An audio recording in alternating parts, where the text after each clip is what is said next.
तो भाई Android competitive classes में आप सभी का, जो भी हमारे बांड भाई इसकी तैयारी कर रहे हैं एसएससी जीडी की, तो आप सभी का बहुत बहुत यहाँ पे स्वागत है। और सबसे पहले आप सभी को हाथ जोड़कर नमस्कार, राम राम। तो ये हमारी जो हिंदी की चल रही है पीवाईक्यू की 20 क्वेश्चन होते हैं इसके अंदर हर रोज़। तो आशा करते हैं वही जो भी हमने अब तक पढ़ा है आपकी समझ में आ रहा होगा। तो यदि नहीं आता तो भाई उसमें कमेंट करके बता दिया करो, और यदि आ जाता है तो फिर भी फिर भी कर दिया करो, लाइक कर दिया करो, है ना। खत्म ना करते कुछ। चलो देखो, शुरू करते हैं। तो भाई शुरू करते हैं, शुरू कर ले भाई। तो निम्नलिखित वाक्य में किस शब्द में वर्तनी संबंधी अशुद्धि है? तो तूफान से डरकर नौका पार नहीं होती। तो इसमें तूफान है, डरकर ठीक है भाई, पार भी ठीक है, नौका भी ठीक है, लेकिन तूफान में थोड़ी सी गड़बड़ है। तो तूफान में होगा तूफान, ऊ की मात्रा बड्डे वाली आओगी, इसमें छोटे वाली लग रही है, तो इसका आंसर ए होगा। अगला देखेंगे, दिए गए वाक्य में प्रयुक्त गलत विभक्ति चिन्ह के स्थान पर सही विभक्ति चिन्ह क्या होगा?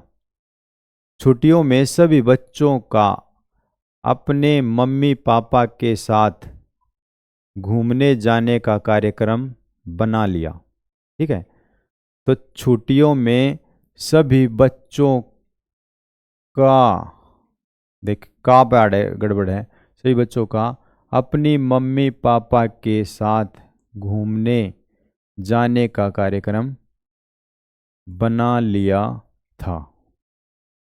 तो समझ में आया होगा, छुट्टियों में सभी बच्चों का नहीं होगा, सभी बच्चों ने, कर्ता ने, कर्म को। ठीक है, तो बच्चों ने अपने मम्मी पापा के साथ घूमने जाने का कार्यक्रम बना लिया। तो द्वारा नहीं होगा, बच्चों के द्वारा नहीं होगा, तो बच्चों ने। ठीक है, पर नहीं होगा, से नहीं होगा, तो बच गया हमारा ने। तो समझ में आया होगा।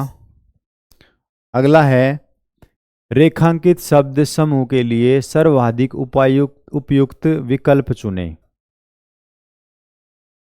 आज दोपहर के बाद मैं व्यस्त हूं।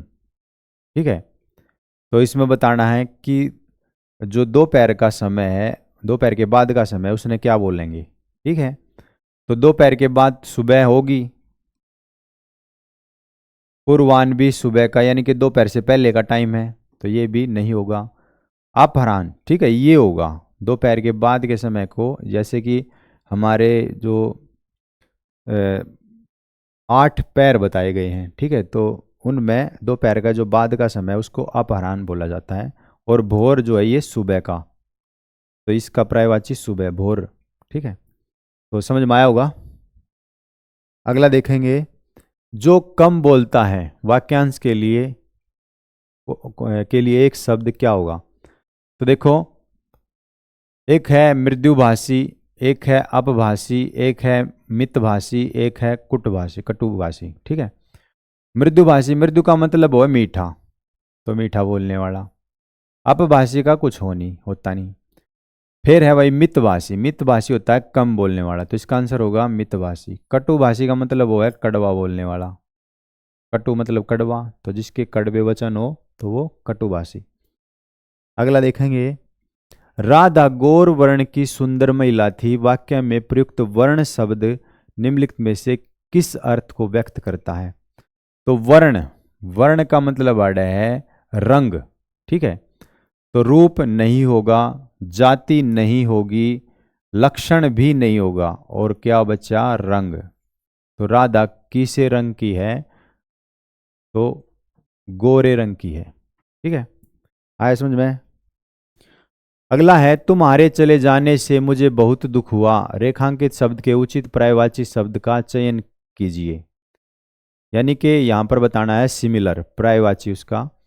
तो तुम्हारे चले जाने से मुझे बहुत दुख हुआ, तो रेखांकित शब्द में, रेखांकित कर रहा है ना भाई इसमें, रेखांकित, तो तुम्हारे चले जाने के बाद बहुत दुख की बात कर रहा है यहाँ पे वो, ठीक है, रेखांकित शब्द, इसमें दुख है, लेकिन वो मिसप्रिंट हो गया होगा, उसने कराया नहीं। अच्छा, तो इसमें देखेंगे इप्सा है, जैसे इप्सा का मतलब है इच्छा, अभिलाषा, अभिलाषा। तो देखो, तुम्हारे चले जाने के बाद मुझे बहुत इच्छा हुई, तो ये तो होगा नहीं, ये तो गया। व्यथा, व्यथा ये है, तो व्यथा में क्या हो है, दुख, पीड़ा। ठीक है, ये पीड़ा। ठीक है, तो ये होगा। तापस का होगा तपस्वी, त्यागी, वैरागी, सन्यासी, महात्मा। पीड़ा में यार, यो गलत है, पीड़ा होगा यो, और अभिलाषा। बेसर का मतलब होगा गधा, गधा, धूसर, गंधर्व। ओहो, गधा, धूसर। ठीक है, खर, खर भी बोल दे इन्हें, गंधर्व। ठीक, तो इस तरीके से होंगे ये। तो इसका जो आंसर होगा वो होगा व्यथा। तो समझ में आया होगा। अगला देखो, घर में गंगा बहाना मुहावरे का सही अर्थ क्या है। तो जैसे भाई, घर में गंगा निश्चल व्यक्ति, नो। रोज गंगा स्नान करना, तो नहीं। घर में सारी सुख सुविधा, कि भाई हम तो घर में गंगा बहाते हैं, तो घर में क्या है, सारी सुख सुविधा है उसकी। धार्मिक प्रवृत्ति का होना, तो ये नहीं होगा, तो बच गया कि घर में सभी सुविधाएं ला देना। अगला देखेंगे, उन्होंने बोल उठे, उपरोक्त में से त्रुटि पहचाननी है, शुद्ध करना है यो। ठीक है, इसमें गलती क्या है तो उसको सही करना है। तो उन्होंने बोल उठे, ये तो आपने कभी नहीं सुना होगा। उन्होंने बोल उठे तो गलत। वे बोल उठे अभी छोड़ देंगे। वे ने बोल उठे, यो भी गलत। उनसे बोल उठे, यो भी गलत। तो क्या बच गया, वे बोल उठे। तो इसका जो आंसर होगा वो बी ऑप्शन होगा। तो इसमें भी मिस प्रिंट है यो, ए, बी, सी और डी। अगला देखेंगे। अगला है, अपना गुस्सा काबू में करो, शांत रहो, निम्न में से किस विकल्प में उपरोक्त वाक्य में प्रयुक्त शांत शब्द का विलोम बताना है। शांति का बताना है उल्टा, शांत का उल्टा विलोम। अच्छा, नहीं है। ठीक है, तो इस पर ध्यान देना भाई, नहीं पर। ठीक है, पहले मैं, मेरे भी ये धोखा लगा था नहीं का, तो आपने भी वहां पेपर में ध्यान रखना है, नहीं, नहीं पे जोर दिया गया है। पूरा क्वेश्चन हम सही तो पढ़ लेंगे। ठीक है, एक बार नहीं समझ में आ रहा, दो बार पढ़ लेंगे। तो इसका वो बताना है उल्टा नहीं है। ठीक है, तो अशांत तो इसका है, यानी कि अ, शांत का उल्टा अशांत तो है, तो ये तो होगा नहीं।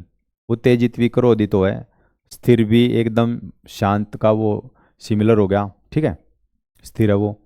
तो इसका जो उल्टा नहीं होगा वो क्या होगा, उद्गिर। ठीक है, उद्विगिर। तो ये बच गया इसका। आया समझ में, चलो आया होगा। एक बार रोकिए।